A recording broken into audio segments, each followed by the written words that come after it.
बहुत टाइम से फुल्कियाँ जो हैं फ्रिज में पड़ी हुई थी, तो सोचा आज इनके दही भल्ले बना लेते हैं। हर चीज़ घर में ही पड़ी हुई थी, दही भी, सब्जियाँ भी। तो साथ साथ आलू बॉयल होने के लिए रखे हुए थे, तो जल्दी से 12 बजे तकरीबन उठ के मैंने दही भल्ले तैयार कर दिए। बिस्मिल्लाहिर्रहमानिर्रहीम, अस्सलाम वालेकुम। कैसे हैं आप सब लोग? ब्लॉग का स्टार्ट करते हैं। आज मैं आपसे बहुत मतलब अपनी रूटीन तो डेली ही शेयर आपके साथ करती हूँ, तो साथ ही रेसिपी भी दे हो जाती है, लेकिन आज मैं कोई रेसिपी नहीं दे रही। आज मैं बात कर रही हूँ अपनी बहनों से, अपनी सिस्टर से, अपनी फ्रेंड से, जो भी मेरे व्लॉग देख रही हैं और पसंद भी कर रही हैं, लाइक भी कर रही हैं और शेयर भी कर रही हैं। तो देख के इतनी ज़्यादा खुशी होती है।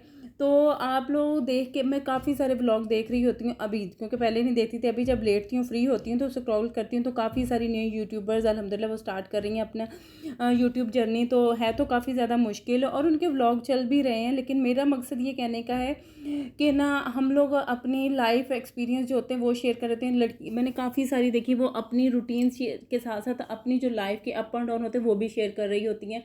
मतलब उससे हम जैसी, मैं भी उनको देखती हूँ, और काफ़ी सारी और भी ऑडियंस उनकी होती है जो उनको देखती है, तो उससे कहीं ना कोई फेडअप हो जाता है, कहीं ना कोई डीमोटिवेट हो जाता है अपनी लाइफ से। क्योंकि वो अक्सर तो इन लॉज के बारे में गाइड कर रही होती हैं, हस्बैंड के रिलेशन और मियाँ बीवी के रिलेशन के बारे में, उनके क्लैश के बारे में, उनकी नाराज़गियों के बारे में। और वो उनको बेशक वो सही टिप दे रही होती है, बेशक वो सही गाइड मतलब उनको बता रही होती हैं, लेकिन इसका फ़ायदा ये नहीं होता। इसका फ़ायदा ये होता है कि जो ऑडियंस देख रही होती है वो और ज़्यादा डिप्रेस हो जाते हैं, उनको टेंशन होने लग जाती है कि हमारे हस्बैंड तो करते ही ऐसे हैं। तो बात ये है कि जब एक लड़की की शादी होती है, तो वो शादी एक ऐसा ख्वाब है जो जब आँख खुलती है ना, तो मतलब अफ़सोस तो नहीं खैर, लेकिन वो जो उम्मीदें हमने लगाई हुई होती हैं ना शादी से, वो कभी पूरी नहीं होती। उम्मीदें सिर्फ़ माँ-बाप के घर में ही पूरी होती हैं। चाहे आपके माँ-बाप बहुत अमीर हैं, चाहे आपके बहुत गरीब हैं, चाहे आपके मिडिल क्लास फैमिली से हैं, लेकिन जो लाइफ़ लड़की की माँ-बाप के घर में होती है, मेरे नहीं ख़्याल वो शौहर के घर में होती है। तो आते ही लड़की, आजकल का ज़्यादा ये ट्रेंड बन चुका है कि लड़कियां आते ही शादी होती है और कहती हैं हस्बैंड मुट्ठी में हो जाए, लड़का मुट्ठी में हो जाए। तो ये उनकी सोच ही गलत होती है। क्यों गलत होती है? कि एक लड़का जो जिसकी ने 20 साल 25 साल 30 साल जिस भी एज में उसकी शादी होती है, उसने अपने माँ बाप, अपने बहन भाइयों के साथ गुजारे होते हैं, एक स्ट्रगल करके गुजारे होते हैं, चाहे फ्री रह के गुजारे होते हैं। वो डिपेंड करता है किस फैमिली से बिलोंग करता है, कितनी रिच है, कितनी नॉर्मल फैमिली से बिलोंग करता है। तो जब उनके साथ उसने टाइम स्पेंड किया हुआ होता है, तो लड़की कैसे ये सोच लेती है कि मैं आते ही उसको अपने हाथ में कर लूँ, अपने काबू में कर लूँ, मुट्ठी में कर लूँ, वो सबके खिलाफ हो जाए।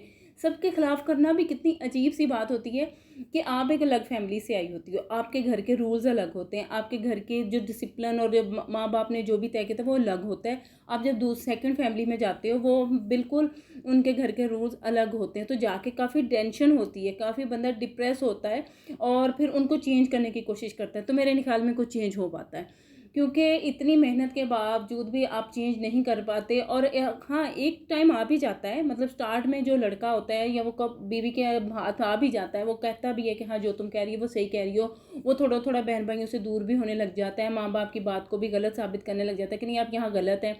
तो लेकिन वो रहता माँ बाप का ही है। वो एंड तक, मरने दम तक उसके दिल में माँ बाप बहन भाइयों की इज्जत रहती है। तो सबसे तो पहले ये गलती लड़कियां जो करती हैं ना, कि उसको कहती हैं आप माँ बाप से दूर हो जाओ, क्योंकि वो हो तो जाता है, लेकिन जब उसको रियलाइज़ होता है ना, तो वो बीवी से भी दूर हो जाता है। बीवी से भी वो उसको नफरत, मतलब नफरत से नहीं बोल, लेकिन वो थोड़ा उससे पीछे पीछे हटना शुरू कर देता है। तो वो फिर बीवियों को लगता है कि शौहर हमारे साथ ना अच्छा बिहेवियर नहीं कर रहे, वो किसी के पीछे लगे हुए। हाँ, किसी के पीछे भी लगते हैं, सब कुछ होता है। तो ज़ाहिर है इन चीज़ों से थोड़ा अवॉइड करना चाहिए। लड़की जब आती है उसको सेट होने में काफ़ी टाइम लग जाता है, काफ़ी टाइम से मुराद कई साल लग जाते हैं उस माहौल में अपने आप को एडजस्ट करने के लिए, हस्बैंड के सामने अपने आप को मनवाने के लिए। कैसे मनवाने के लिए? आप एक अच्छी बीवी बनती हैं, आप एक अच्छी बहू बनती हैं, आप अच्छी माँ बनती हैं, आप अच्छी भाभी बन के इन सब चीज़ों से ही आप हस्बैंड का दिल जीत सकती हैं। और उसको जब ये साल गुजरते रहते हैं स्टेप बाय स्टेप, तो एक दिन उसको रियलाइज़ होने लग जाता है कि ये तो बंदी मेरे लिए काम, मतलब मेरे लिए इतनी सिंसियर है, मेरे साथ, मेरे रिश्तों के साथ इतनी सिंसियर है, तो उसको ऑटोमेटिकली ही आपकी कदर होने लग जाती है। लेकिन बहुत सारी जगहों पे ऐसा भी है कि हस्बैंड को कदर होती ही नहीं है। तो मकसद ये है कि आप किसी को डिमोटिवेट करें, उसके दुख को कुरेदें। हम जब बातें करते हैं, जो यूट्यूबर्स बातें करते हैं, तो यूं ही मकसद होता है कि हम किसी के दुख को कुरेद रहे हैं। अगर कोई दुखी पहले ही बैठा हुआ है, वो वीडियो देख रहा है, तो वो मज़ीद दुखी हो जाएगा, वो हस्बैंड से मज़ीद दूर हो जाएगा कि हम ये तो करता ही ऐसा है। लेकिन हर घर की स्टोरी यही है। मेरी भी अगर कहें तो मतलब एक एग्जांपल दे रही, मेरी स्टोरी यही है, कोई जो मेरे व्लॉग्स देख रहे थे सर लोग, उनकी स्टोरी भी यही होगी, कहीं ना कोई डिफरेंस होगा किसी की लाइफ में। अगर मेरे हस्बैंड को मार्केट जाना बिल्कुल पसंद नहीं है और उनको वाकई बिल्कुल पसंद नहीं है, उनको ये दिल करता था कि आप जब काम करने जाती हो तो एक ही दिन काम करके सब आया करें, रोज़ रोज़ मार्केट जाने का मुझे ना कहा करें। सबसे ज़्यादा मेरे हस्बैंड की जो चिड़ है, सबसे ज़्यादा उलझन हमारे घर जो अक्सर बहस और लड़ाई भी हो जाती है इस बात पे होती है कि उनको मार्केट जाना जहर लगता है, कि बार बार मार्केट जाना। तो लेकिन ज़रूरी जाना पड़ता है क्योंकि माशाल्लाह बच्चे हैं, जवान हैं, 100 ज़रूरियात होती हैं, कभी कोई फंक्शन आ जाता है, कभी कोई चीज़ ख़त्म हो जाती है। तो लेकिन उनकी कोशिश ये होती है कि अगर मार्केट जा रही हो तो एक ही दफ़ा जाओ, बार बार मत जाओ। तो ऐसे ही कोई और हस्बैंड जो किसी और लेडी का हस्बैंड जो है उसको किसी और बात से प्रॉब्लम हो रही होगी और वो उस पर बज़िद होगा। सबकी लाइफ में अलग अलग मुश्किलात हैं, सबकी लाइफ में अलग अलग परेशानियां हैं। ऐसा नहीं है कि जिसके पास बहुत ज़्यादा पैसे हैं उनके घर में कोई परेशानी नहीं हो, जो बेचारा बहुत गरीब है उसके घर में सारी परेशानी है, ऐसा कुछ भी नहीं होता। सबकी लाइफ में थोड़ी थोड़ी डिफरेंस है, थोड़ा थोड़ा फ़र्क के साथ प्रॉब्लम्स होती हैं। और किसी का किसी तरह का हस्बैंड अच्छा होता है, किसी का किसी तरह अच्छा होता है। तो इसलिए दूसरों को देख के अपनी ज़िंदगी पे बुरे असरात मत डालें। आप दूसरों को देख के कि हाय वो कितनी आराम से रह रही है, उसका शौहर तो बहुत ज़्यादा मार रहा है, तो क्या पता वो जो अगर शौहर मान भी रहा है, उनकी शादी को कितने साल हो चुके हैं, उस औरत ने, उस बंदी ने अपने उस शौहर के साथ अपने उस ससुराल में, घर में कितनी सारी प्रॉब्लम्स को फेस किया होगा, कितनी उसने स्ट्रगल की होगी, कितनी उसने अपनी जान मारी होगी। प्लीज़ प्लीज़ प्लीज़ मेरी जो बहनें देख रही हैं वो इन बातों को सोचा करें और किसी दूसरे को देख के अपनी ज़िंदगी, अपनी लाइफ, अपनी रूटीन ख़राब मत किया करें। किसी के बच्चे होते हैं बहुत फर्माबरदार होते हैं, किसी के बच्चे बहुत ज़्यादा बदतमीज़ निकल आते हैं, तो उसमें भी काफ़ी ज़्यादा इर्द गिर्द के माहौल का असर होता है। और इर्द गिर्द आजकल सोशल मीडिया का दौर है, देखा देखी बच्चे भी एक दूसरे को ख़राब होते हैं, घर में भी बच्चे ऐसे ही होते हैं कि आपने छोटे को कुछ नहीं कहा, आपने बड़े को कुछ नहीं कहा, आपने उसको तो कुछ नहीं कहा, मुझे क्यों कह रहे। तो ये घर में भी ऐसा ही होता है, हर घर में हर घर की अलग रूटीन होती है।